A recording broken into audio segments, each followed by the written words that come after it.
Şəbnəm, Harada? siz Tural Sədalı və xanımına görə, onun haqlarını qorumağına görə Cənnətimsən mahnısını indi sübut elədiniz, neyinədiniz? Bilindi ki, onun adınadır və onun adını da gedir.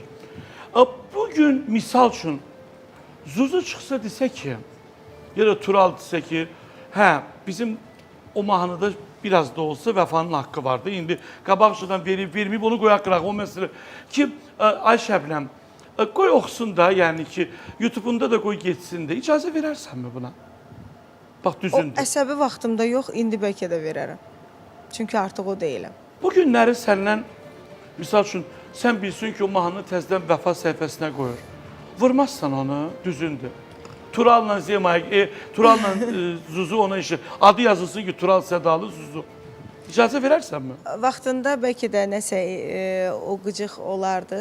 Çünki çox əsəb keçirtmişdim. Çox, yəni stres yaşamışdım.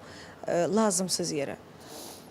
Amma indi yəni o deyiləm, yəni hər şey olub, keçib. Artıq maşallah o da oxuyur, qazanır. Mən də oxuduğumu qazanmışam. Yəni insanlar sevir onu. Biləsən, o mahnı prinsipə insanlar tərəfindən. Onu deyirəm, deyil mi? Prinsipə çox baxıldı. Görən bu Düzdür. necə, görək bu nə qədər, bu nə qədər. Mahnı baxış tap getdi. Amma icazə verərsən də, yəni. Verərəm, yəni verərsən. o deyiləm. Canım mənim. Sabah Vəfa ilə bir dənə klip çəkdirirəm. Cənnətim sənə yenidən qoyuruq və yazıram ki, rejissor Şəbnəm Tovuzlu. Mən yazıq canım Elnurun mahnısını neçə yerə qurban bölünüm, ya qurban Allah, olumu matal olmuşam, ya oxudum. Allah haqqı. Valla mən heç onu görürsünüz efirlərdə heç bir yerdə oxumuram.